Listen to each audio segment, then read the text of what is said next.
Welcome to Tales from the Waystone, a Kingkiller Chronicle reread podcast. We are your hosts, Will and Phoenix. Let's get into it.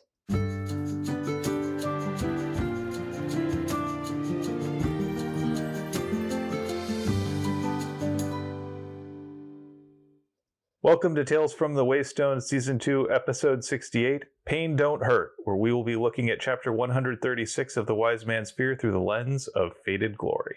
So, before we begin, as per usual, little description of the pod. Each week we will be examining a section of the Wise Man's Fear through a chosen lens and figuring out what we can take from the text to apply to our real lives. We'll also take some time to focus on a phronimos of the week, and then we will share a recommended thing of the week. Finally, we will wrap things up with 7 words from the book and 7 words from our own lives. Disclaimers. Spoilers. You've been warned. Also, we are in no way affiliated with Patrick Rothfuss or his publisher, Books. I did that out of order. Oh well. And a word to our community: be kind to yourselves, one another, and the creators of the worlds that we love exploring. And man, are we getting closer to the end of the book. Like, I can fold the book around backward now. Given the thickness of this tome, that's saying something. We've gotten past the 1,000-page mark of the paperback, and the paperback itself is 1,107 pages. We have 100 pages left. Time to employ Zeno's defense. Have our page count every time. We can... No. Our summer reading program will start up sometime this winter. It's summer somewhere. It'll be summer reading program asterisk for the Southern Hemisphere. All year round. Summer reading program all year round. And since we had a single vote, but thank you, I think we're gonna go with Legends and Lattes. Yeah, it seems like that'll be fun. That's going to be our inaugural, but it's not going to be the only one. Yep, we'll probably get to all of the ones that we listed sooner or later. Unless Pat releases something by surprise. Weirder things have happened. Yeah, but publishing schedules tend to be very well publicized in advance. This is also true. Anyhoozle, before we get all prepared for the future, how about we focus on the now? So this little passage here is one of our interludes back at the Waystone with Chronicler, Bast, and Kvothe. And this one kind of reads like a reverse Roadhouse. I'm going to have to admit something. I've not seen the movie. Yeah, I get it. It's not a great movie, but it is one that I really enjoy. It's not a great movie, but it is a classic. Yeah. So if you are not familiar, Roadhouse follows the story of Dalton, who is this legendary bouncer who gets hired by the Double Deuce Roadhouse to clean up his bar. So it's known for being a kind of rough and tumble place. And also the town that the Double Deuce is in is under threat by the dangers of gentrification and malls. Because it's the 80s? Yeah, it is the 80s. It's very much an 80s movie. So Dalton, played by Patrick Swayze, is sort of this philosopher, warrior, poet, is the best way to describe him. So Kvothe. Yeah, like he's this guy who's got a philosophy degree from NYU. He's well-traveled. He speaks multiple languages. He practices Tai Chi. And at the same time, he also rips a guy's throat out. So, yeah. Okay. It's a cult classic. And in this section here, we can see that Kvothe kind of has some delusions of Daltonhood. But they are just that. They are delusions. So let's go ahead and dive into the chapter proper, and we'll discuss these. So I'm going to also say, as was pointed out by one of our lovely friends on the Discord, my disdain for Kvothe has been dripping through the last few episodes. And I'd personally categorize it as a disdain for the sections of the book that we were in. I don't love them. I definitely don't love the last, 3 episodes worth.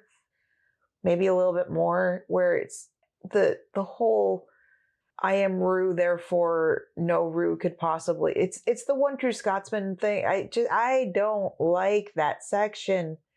But this chapter has come back to the style of prose that I like from Pat and the style of just characters and storytelling that I like. It feels more like the rest of the book than that little chunk does to me. And it feels more like, oh, Sure. we're trying to end this book. But we don't want to just do what has been done in some other books that I've read a long time ago. I read a series by Terry Goodkind, and I think it was like book 5.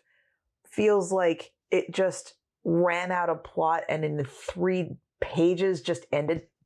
And I think that that's being avoided here, but it's definitely I think we've rambled long enough. I think also this section works in contrast to how we've spent the past several hundred pages. Right. Overconfident, overcompetent Kvothe. We are led to believe that he is exceedingly masterful in his fighting and that he has learned so much and applied all of it and continues to be exactly that, overconfident. Like, I hate using the term Mary Sue or Marty Stew because those whatever, but like, he's telling the story to Chronicler. He is embellishing all of his prowess as a fighter, but we believe it. We're drawn in. Kvothe is someone who, from the very beginning, has told us that he is an unreliable narrator. And I think this is one of those little interludes that maybe calls into question just how willing we should be to take him at face value. And I think we're primed for that. We'll get to it a little bit more detail later. But I think we're primed to know this because Chronicler stares up at what he assumes is Caesara and says, but it looks different than your description. And so therefore, Kvothe is different than his description. It's like poetry, it rhymes. Thanks, George Lucas. I had to. I couldn't help myself.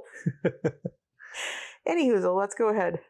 So we start with Kvothe, Bast, and Chronicler taking a dinner break.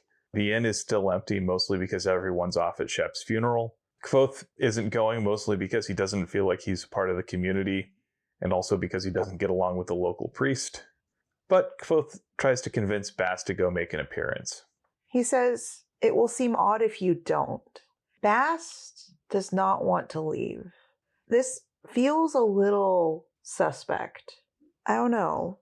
Like, this particular passage, the interactions between Bast and Kvothe seem more, I don't know if I would call Bast protective.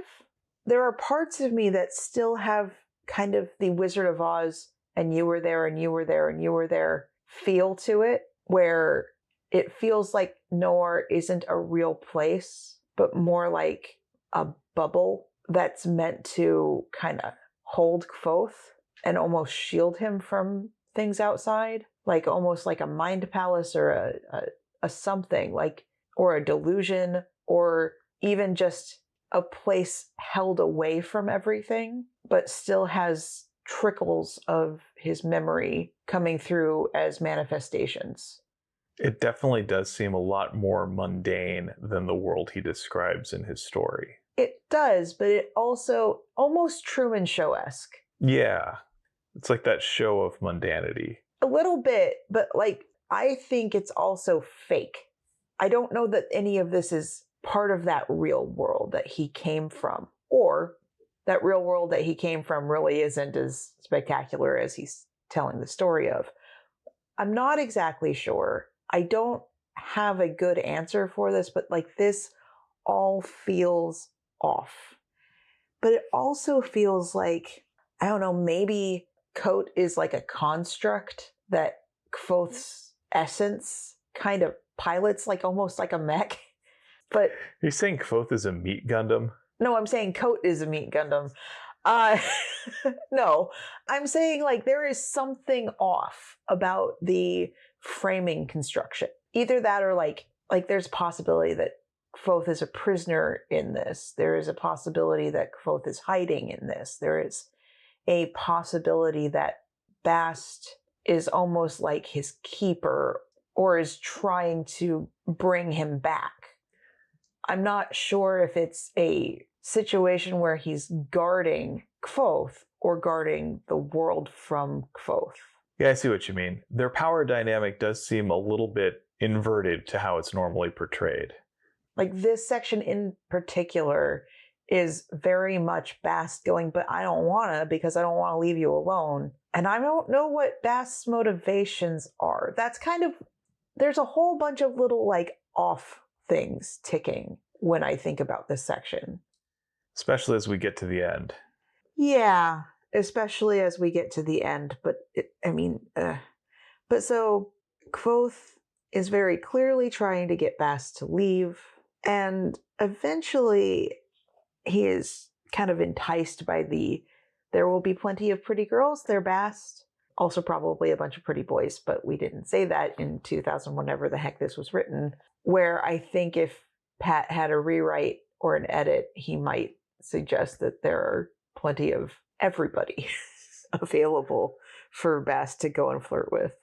And then Kvothe nudges, this specifically says nudges, a heavy brown bottle of alcohol, a nice bottle of alcohol for Bast to take to the funeral, and it just slides down the bar, and that feels very satisfying, but it also feels a little bit like defying physics. How polished is that bar? If it's too polished, actually, the friction would be more. And then Bast says, I will only be gone a half an hour. That's a really, like, if we think about it, like, how far away is that funeral at a walk? Probably 15 to 20 minutes, easily. It's Bast. He's not going to walk. He's going to run. He's got little goat legs. He might even hop. Who knows? But even then, it's probably a good 5 to 10 minutes away, right? So there's a third of your time taken going and a third of your time taken back. So there's 10 minutes in which he will dance with at least 2 people. That implies that the songs are no more than 5 minutes apiece. I don't know. Maybe they are. And that also implies that he will not have any conversation along the way. He won't have any fun. Yeah, the timing just does not add up for a 30-minute jaunt. I agree with you, but also I think we're reading a little too much into that. Yeah. Well, and Kvothe also just says, hey, don't rush it. Take your time. And as soon as he leaves, he talks to Chronicler and goes, Bast really just can't feel things halfway. He's too immersed in the story. He's gotten himself tied up in my past. It kind of feels like that bit in The Princess Bride where Grandpa says to the kid, oh, you can tell that you're getting too into this, so we should take a break. No, Grandpa, no. It has that vibe to it. And there's a little bit of kind of housekeeping of making sure that Chronicler has supplies he needs and saying, you should ask for the things that you need. I might have them. I have wood alcohol to help clean out your pen. I've got ink. I've got stuff. Here we also see Chronicler, who is generally very self-reliant. And I think he's self-reliant in the way of someone who, based on what we know about him, came from a highly privileged background and feels bad about the person that he was. And so has, as sort of an act of penance, made extreme self-reliance into sort of his personality. Yeah. And to be clear, self-reliance isn't in and of itself bad. We clearly see that Chronicler is willing to put in the work to take care of himself. He doesn't want to impose on his host. But at the same time, he does really appreciate it when someone offers him something. And he's not too proud to take it, even if he is maybe too proud to ask for it. He also notices, like you mentioned, that difference between the sword on the wall and the description of Caesura. And at first he's like, I'm sorry for pointing that out, because he feels like he's being rude to seem like he's calling into question, the story that he's been told. And Kvothe at least is able to be somewhat magnanimous, if not a little mysterious about it. And he says, well, that just means you've been paying attention. Thank you. And Chronicler's right to ask about that. A lot of people would assume that when Kvothe is describing his sword, that that's the one that's mounted on the wall, that is folly. And I'm really glad that we get, yeah, that isn't. I have my theories about what folly is, and I believe I've discussed them. I believe that you discussed them in like the first episode. Yeah, that was, holy crap. How many years ago? We've been doing this for a while. Yeah. My theory has been that sword on the wall, folly, is the sword of Cinder. You're not the only one that has that thought. So Kvothe decides that he's basically going to do a charcuterie board with some cold mutton, cheese, and Bast's favorite olives and some tomatoes. So it's adult lunchable time. Although I have to say, the fact that there are no crackers on this spread makes me wonder about this. And as we all know, crackers are an A-tier charcuterie board item. Shout out to Smarty Pants on Dropout, by the way. Also strange that there's no pickles. But there are pickled olives. That is true. So back to just that discussion, I think there's a little bit more meat on the bone about the sword. Kvothe talks about how, no, obviously that's not the sword that I was given by the Adem. But what did that boy call it this morning? Caesara, the poet killer?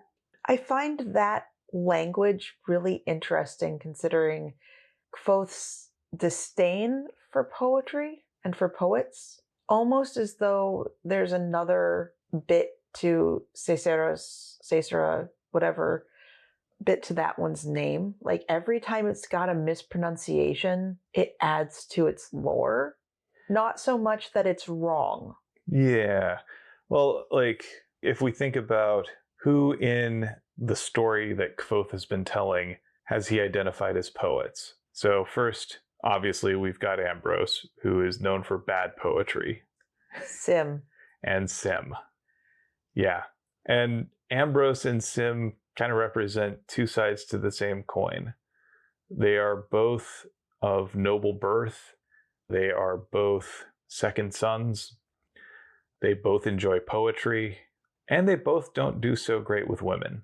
Although Sim has been doing pretty well as of late with a particular woman. This is true. And here's where we see the difference between Ambrose and Simon. Simon is gentle almost to a fault. He tries to use his privilege well, and he tries to use it to help other people who don't have access to it.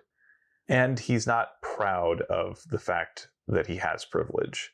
He's kind of ashamed of it. Whereas Ambrose luxuriates in his privilege and is happy to wield it like a cudgel whenever he can.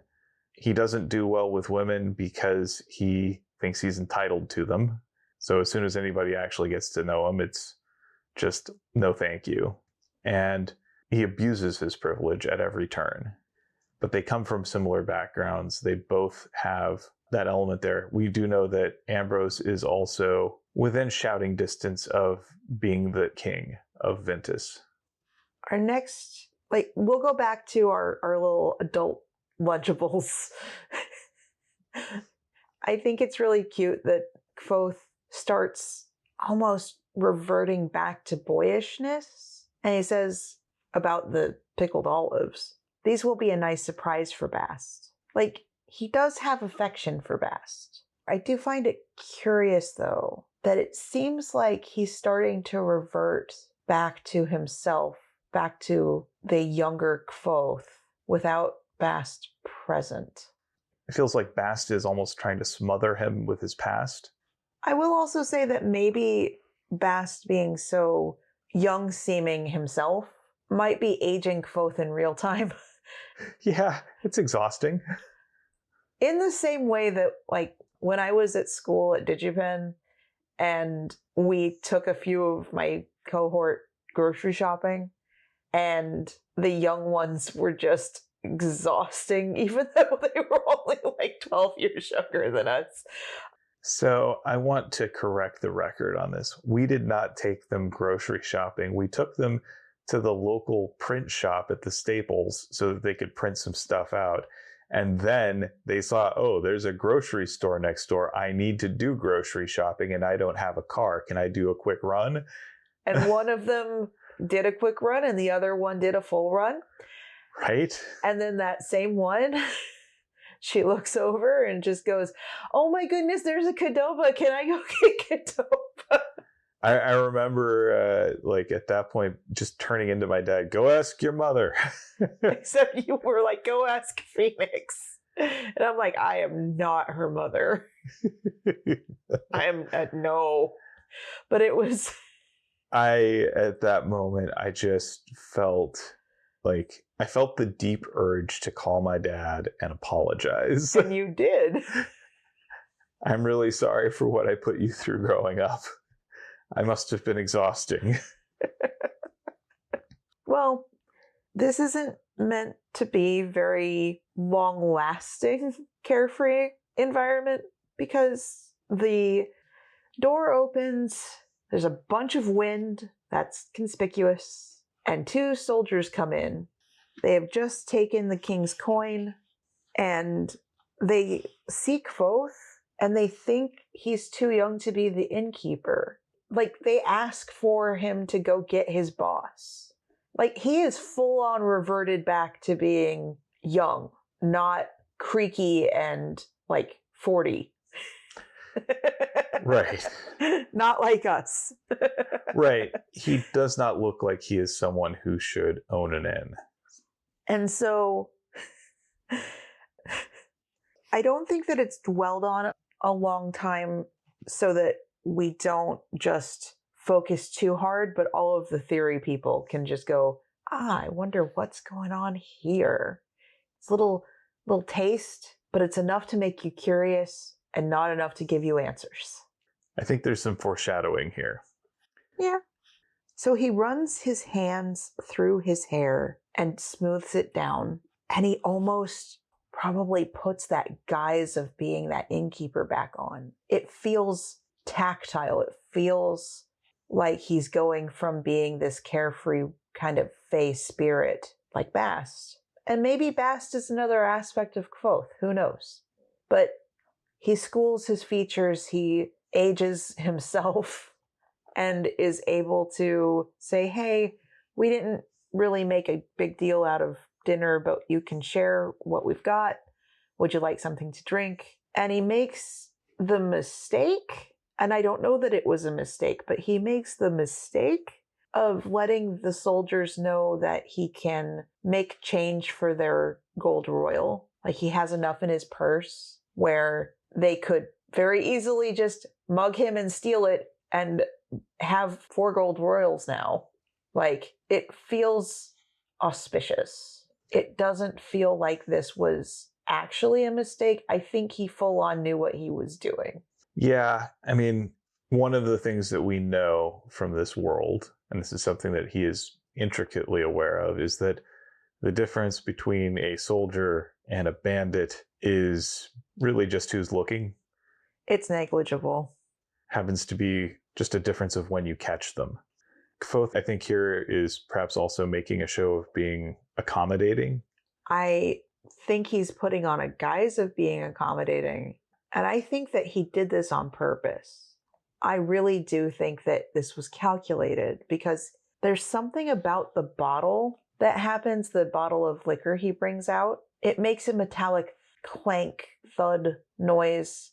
It didn't break upon impact on his skull, and there is a sapphire bottle that does fall down and breaks. And he has it in an enticing spot so that when they leave, they do go back to get it, and they leave with it. Like, it all just feels very calculated, because why would Pat write this in the way that he wrote this if there wasn't a plan?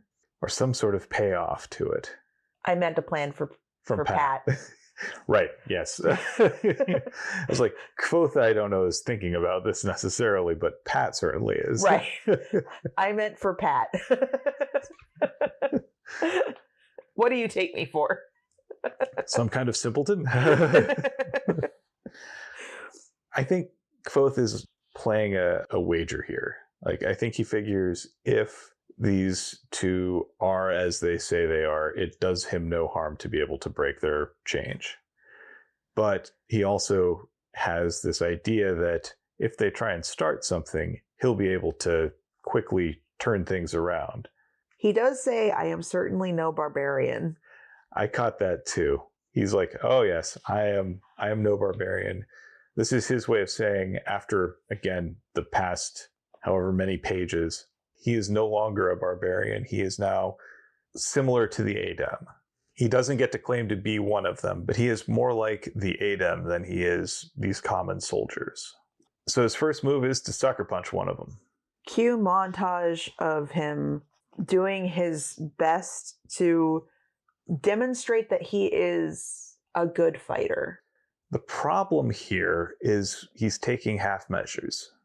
He hasn't committed. And then he tries to pin one of the soldiers, who then jerks their arm roughly out of the innkeeper's grasp. They do specifically, like the word innkeeper, I believe, is chosen specifically, because then Kvothe had half a moment to look startled before the soldier's elbow caught him in the temple. All of what the soldiers do to Kvothe should have killed him, should have at least knocked him completely unconscious. And it doesn't. It barely rings his bell. Again, reasons that I don't think all of this was accidental, or at one point Bass says, why did you let them do this? I do think Kvothe let them do this, you know? I think there's also just enough here where it's that delta between Kvothe as he describes himself and then this cold, harsh, mundane reality where, you know, he's getting beaten up. And yeah, these are kind of action movie injuries. This does have a lot of never stop blowing up to it. Yeah. They're cosmetic injuries. He'll get over them. Don't think about it. For those who are not aware, yes, we are still referring to things that are in the Dropout ecosystem. This one in particular is a TTRPG that is the current series on Dropout's Dimension 20. Anyway, there is a longer section of Kvothe getting beaten to crap than there was of Kvothe being successful in his attempts to beat the others up. Part of the reason you know it's going to go badly is Kvothe is effectively here choosing to start a fight, but he's not committing his blows in such a way to actually end it quickly. The first thing he does is just knock him down. He doesn't do anything that's actually going to incapacitate his opponents. It feels like someone who has only watched a bunch of Jackie Chan movies and then decided, oh, I know Kung Fu now. Not even the Matrix style. Right. He does try to do something clever in that he feigns being more injured than he is so that he can try to stomp on a soldier's foot. But the soldier isn't at all tricked by this, and it just keeps going on with thrashing this poor innkeeper. The soldier is wearing heavy boots. Kvothe is not. Like, it's someone who's never had that context of what that fight looks like and just thinks that, oh, this is like action movies where I hit the person and then they stop. But they hit you, Kvothe, and you didn't stop. At the end, Kvothe is basically crumpled, but he hasn't given up, and he starts making what Chronicler hears as a low rhythmic noise, and eventually comes to realize, is Kvothe laughing? Like he's spitting out blood and making just this disturbing, like it's described as a laugh full of dark amusement, as if the red-haired man had just heard a joke that only he could understand. And meanwhile, he's being kicked in the ribs, he's being walked upon. Just the fight ends with Chronicler saying, hey, I don't want any part of this, but the inn's assistant is going to be back soon. You already have what you wanted. Leave. Please go. Go away. Won't do anything. Please go. And that's when the guy goes back to snatch the bottle of wine.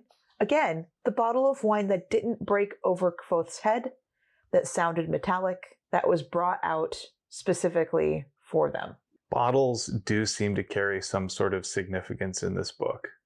Because the next thing is a tall sapphire-colored bottle slowly toppled over the edge of the bar to shatter on the floor. I think that there is a contrast here, and I don't think that was accidental because Pat doesn't write accidentally. He's very intentional about the things that he spends time describing.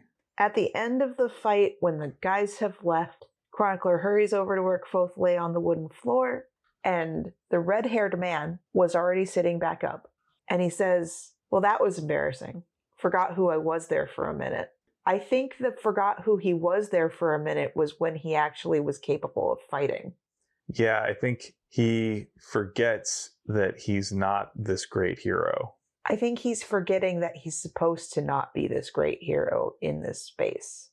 I also think he's forgetting that he's out of shape and out of practice. Maybe. But I think that when he remembers who he is, or at least who he's supposed to be here, he turns back into the innkeeper who can't fight, who is older, who is duller.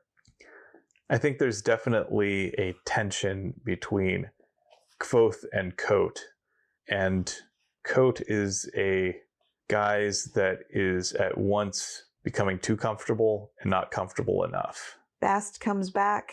It's like, why is the door open? And he freezes. His expression is stricken.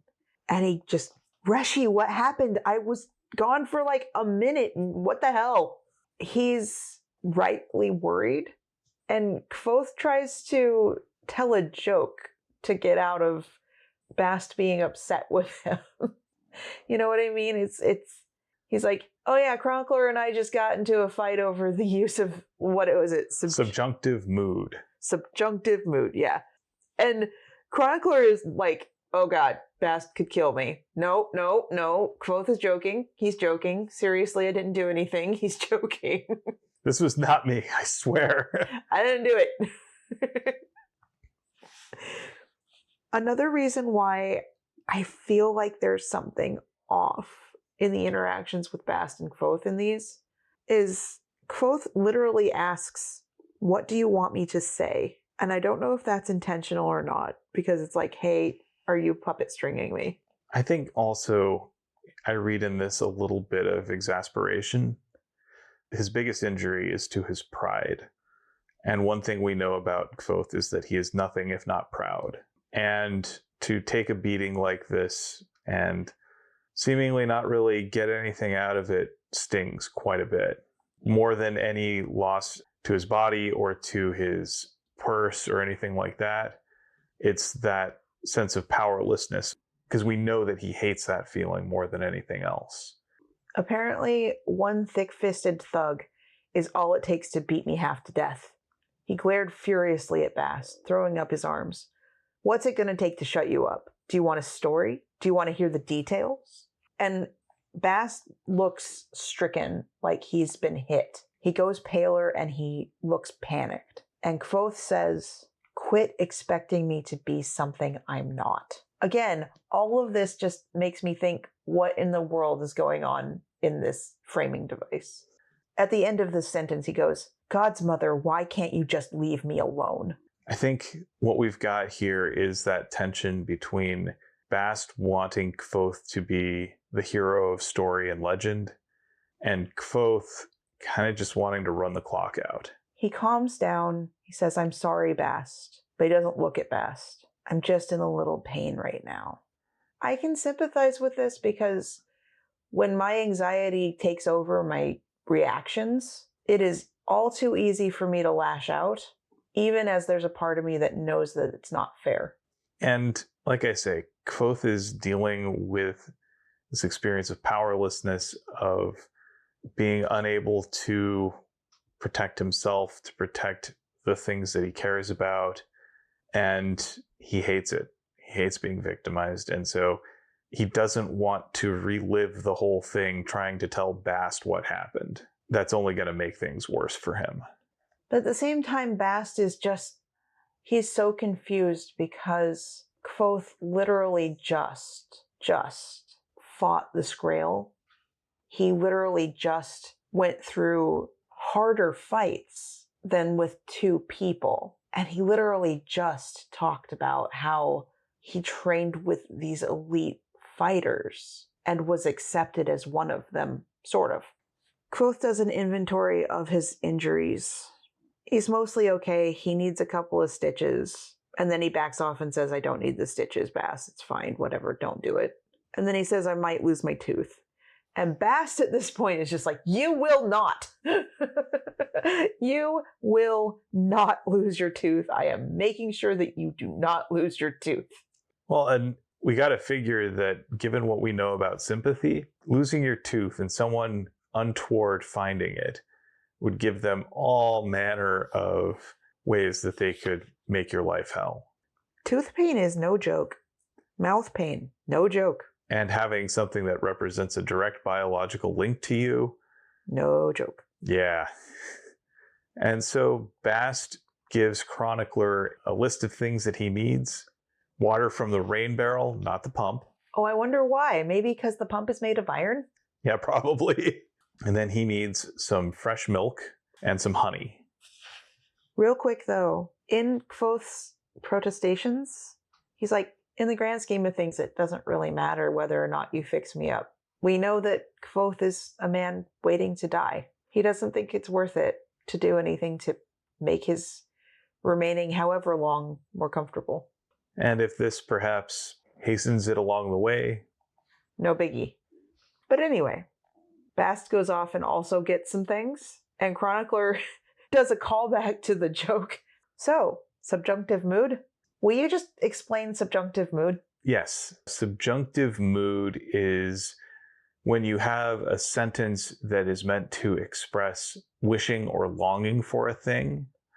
So instead of saying, declarative, what something is, or something that is meant to ask a question or to do an action, subjunctive mood is a sentence that talks about what you want. So it's talking about hypotheticals, saying, oh, I wish I could do X, Y, or Z, or I want to do something or other. It's basically bucket list stuff. You're talking about things that you want to do or things that you wish to do, things that you wish were true. But wishing for something doesn't make it true. Yep. It is about the desire for something rather than having something.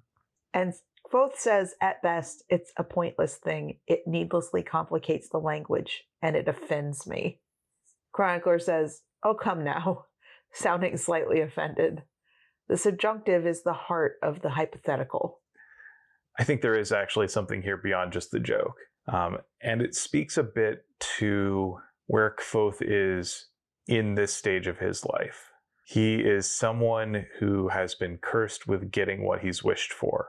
Again, subjunctive is all about wanting things. But if wishes were horses, the world would be covered in horse shirt. And right now, in Kvothe's life, his entire world is basically just the sum total of the horse shirt from all those horses that he's wished into being. He's, at this point, basically a prisoner of consequence, the consequences of his actions and his desires. So it's natural for someone like him at this point to feel like the act of wanting something or wishing for something is a pointless endeavor, that it is something that is actively harmful in many cases because he's seen the folly of the things that he's wanted and the actions that he's taken to get those. And now here he is getting beaten up by soldiers. So he's feeling a little bitter, a little vindictive, and feeling like he needs to poop in everybody's punch bowl. Well, Bast comes back and cuts off this conversation, and he uses a bone needle and one of his own hairs to stitch Kvothe up. Now, I don't know about you, but if I ever try to tie a knot in a hair, it doesn't stay very well. So I just don't know that this is very effective. But It sounds good, and it's a fae creature's hair and whatever. I don't know. There's probably magical properties that make it really good for this. Yeah, probably. We're going to go with that. And then through an act of magic and sharing a bowl of milk and honey, Bast repairs Kvoth's tooth, and it feels like he's taken the injury on himself because at the end they both spit out their milk, and Kvoth's is a pristine white, and Bast's is very bloody. After this is all done, after this period of consternation on Bast's part, they kind of clean up, and Bast says, entertain me. Go back to the story. I want you to finish this. Come on. And he smiles, and his smile is red. Yeah. For this, Kvothe says you really shouldn't have, and he means it. It doesn't matter. Bast is going to do what Bast is going to do. He's headstrong. I think there's also an element here of, like you were talking about earlier, Bast as a not strictly subservient character here. We know that Bast lives by rules, and he lives by senses of mutual obligation. So if he does something for someone else, they are obligated to do something for him. He doesn't do favors for free. Quite true. So it kind of feels like he's saying, okay, I patched you up, so now, here's the price. You've got to tell me the story. You've got to finish the story. Like, stories are his currency. That's the thing that, as we saw in the narrow road between desires, the thing he collects in payment is stories. And so now he has done something for Kvothe. He needs his payment. He needs a story. Well, all that being said, I think it's about time for a Phronimos. Right you are. So this week, there aren't a whole lot of characters, so we have a limited choice. I mean, there's Kvothe. It's never Kvothe, it's never Kvothe. I'm just going to say it's never Kvothe. It's Chronicler, Bast, and two rather violent Dashhole soldiers. So we can obviously rule out Kvothe. Because it's never Kvothe. We can rule out the soldiers because all they do is commit wanton violence. I think that means we're stuck here with a choice between Bast and Chronicler, and I have to say it's probably Chronicler.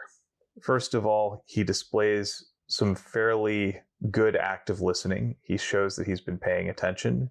I'm also going to point out that you just have an affinity for Chronicler. Anyway, go ahead. Yeah, I don't think that's a problem. So he recognizes that the sword Folly mounted on the wall does not match the description of Caesura. And, he says, hey, look, you don't get to complain about my active listening here, that I've paid attention to the details and that I spotted a difference. Well, Kvothe also chuckles and says, what's the point of telling a story if you're not going to listen? Yeah, and I mean, Chronicler is making a point of making sure he understands. He's not challenging Kvothe, really. He's asking for a clarification, and he's testing an assumption. The obvious assumption that we as readers would immediately leap to is that, sword on the wall is the same as the one he got from the Adem. And Chronicler says, well, those don't match up, do they? Right, you are. We'll get to that, is sort of the explanation he gets. He also is someone who knows that he's not exactly a fighter. He does not go and try and join in with this combat situation. He knows he's only going to get himself and Kvothe hurt more if he jumps in, but he is able to diffuse it. He's like, okay, my role in this is going to be to diffuse things before they escalate even further and then help clean up afterward. He is the one that both Kvothe and Bast look to for help, when putting things back together. Chronicler's a support guy. I like support characters. And I think he does a pretty good job with that. So it's time for us to talk about the thing of the week. It's your turn. What'd you pick? So I recently got a tattoo. If you want to see pictures of it, it's up on the Discord. And this is my third tattoo, if you count 3 sessions on my arm to be one tattoo, because it kind of is, because it's all cohesive. It's the same thing. It's a sleeve. So ultimately, I guess it's like my 5th time healing. And it was the best experience so far. I mean, it's only 2 weeks old and I've still got a little bit of flaking going on, but it was quite literally the easiest of all of the heals that I've gone through for this. And that's because I used Saniderm, I didn't have to worry about the fact that the cat was obsessed about sitting on my lap, the tattoos on my calf. Like the first whole week, didn't have to worry anything about like hitting it against chairs at restaurants or my couch or accidentally getting it dirty or rubbing against it with pants. Any of these things. Like all of that was so much less worry. I know that not everybody can use it because they're allergic to the adhesives, but I did a patch test beforehand. I made sure everything was good. I followed all of the instructions. I was able to keep it on for a very long time. And when I took it off, the tattoo itself was mostly to a point where it was like not an open wound so much. And it made the whole process just way, way, way easier. And so I would suggest that if you are going to get a tattoo, and if you've done it before and you've done the whole thing with the aquifer and the washing it twice a day and doing all of this stuff and making sure nothing touches it, and, you know, sometimes it's almost impossible to do the whole nothing touches it because of where it is.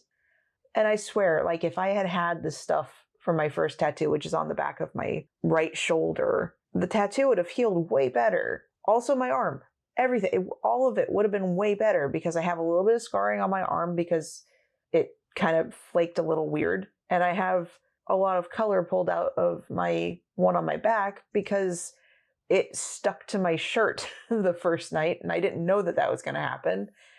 And if I had had Saniderm on it, it wasn't widely used when I first got my first tattoo, but we'll ignore that. If I had had the ability to have that, the whole process would have been way easier. And I highly recommend looking at either a second skin or a Saniderm or whatever to heal a tattoo. I don't know, your experience also, you've been like, oh my goodness, I didn't have to help you with anything. I didn't have to do any of the stuff. I didn't have to be careful about touching you.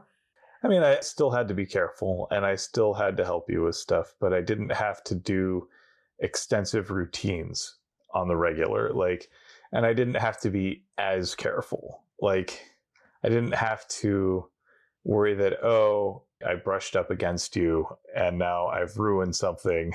Yeah, tattoos are expensive and they're also a commitment. And so it's really nice to have more tools in your arsenal to help do it well. Yeah.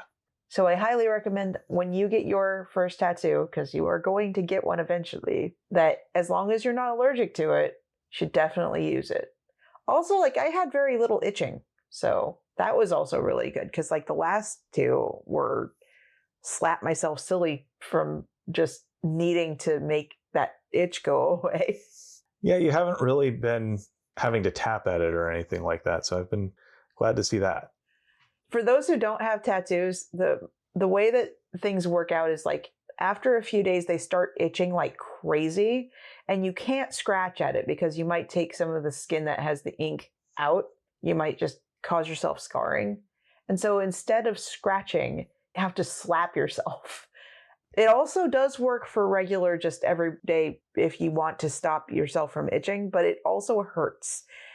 And so, you know, but that's the way that you take care of an itchy tattoo. Well, I'm glad it worked for you. It definitely did. I'm going to stick with Saniderm for pretty much any other tattoo I ever get. Right on. So with that, it's time for 7 words. This time you had a plethora. I mean, there are so many, and there are so many decent ones. I'm jealous because the last time there just weren't. Yeah, there were quite a few. But you should make an appearance, Bast. And we've got It Will Seem Odd If You Don't. Kicking up their skirts to the music.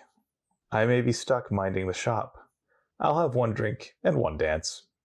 And maybe another with the Widow Creel. I'll only be gone half an hour. I have things to tend to, Bast. I'm assuming wood alcohol would work best. Oh, you missed. Chronicler gave the innkeeper a curious look. Oh, yeah. I typically don't look at the narration. I look for things that people actually say. Interesting. Yeah. You haven't noticed that? I have not noticed that, no. All right, let's see. It may come to that by tomorrow. I've used up most of my paper, but I can grind more ink tonight. The handguard isn't what you described. Right then, dinner. What would you like? I'm a dab hand at pudding, too. We were glad to see your light. Run and fetch the owner, would you? Would you like to see the other? Honestly, who do you think you are? Ah, Bast, close the door, would you? If it wouldn't be too much trouble. Was there something wrong with them, Reshi? Oh, you missed another one. Had to get all clever, didn't you? What do you want me to say? I didn't mean to snap at you. I'm sorry I interrupted you before, Bast. I do have a reputation to maintain. That one I liked. I did not ask for your opinion. And then the one that I chose was, that seems reasonable. I'm certainly no barbarian. I do like that. I want to also point out that you will not lose your tooth, Reshi, is 7 words. Yeah, that's also a good one. And it's more than you should do, Bast, is 7 words. Thank you. So why did you choose the one that you did? I think it's one that has all of these double meanings based on everything that we've already discussed. It's meant to be sort of an aside for the audience / chronicler to give them a clue about what he's going to try to do next. And yeah, it doesn't turn out quite the way we're typically primed to think it would based on tropes and our expectations, but it does turn out probably closer to how it would turn out in real life. So you have 7 words from life. What did you have? So this is actually kind of funny because it's 7 words from our lives, but it's also 7 words from the book. And you use some of them, but you chose the beginning of the sentence, or not really sentence, like there's a whole little string. You chose right then dinner, what would you like? And I'm going to say my 7 words are, what would you like, hot or cold? Because you ask me that when you're going to go get us coffee. I do ask you that a lot. And it's also important to ask. I don't know if you're in the mood for hot coffee or cold. I just found it very funny when I was reading through it yesterday and just going, well, there's my 7 words now, isn't it? And then when you said the first part of it, it was very funny to me just now because I'm like, oh, you almost touched on it. Well, I'm glad that worked out. Me too. Well, with that, I'd like to thank you for potting with me. Thank you for potting with me. And thank you for listening to Tales from the Waystone. Join us next time on Tales from the Waystone as we discuss chapters 137 through 139 of The Wise Man's Fear through the lens of heirlooms. We would like to thank our friend Shawnee Jang for our theme music. And many thanks to Patrick Rothfuss for creating a world that we've enjoyed exploring. Audio production, editing, and whatever exists in social media world, courtesy of me, Phoenix McCullough. And writing and project management courtesy of me, Will McCullough. If you would like to help support us and have the means to do so, please consider becoming a patron on our Patreon page, patreon.com/waystonepod. Also, if you have any opinions about what we should read for our summer reading program, please share them in the Discord or on Patreon, or find a way to contact us with like a message in a bottle or a rock thrown through not our window. Yeah, that's just not how you send comfortable messages. No. Also, please no like making things out of newspaper or magazine clippings. That's creepy. With that, here's to one more day above the roses. So one more day above the roses. Ding! Ding.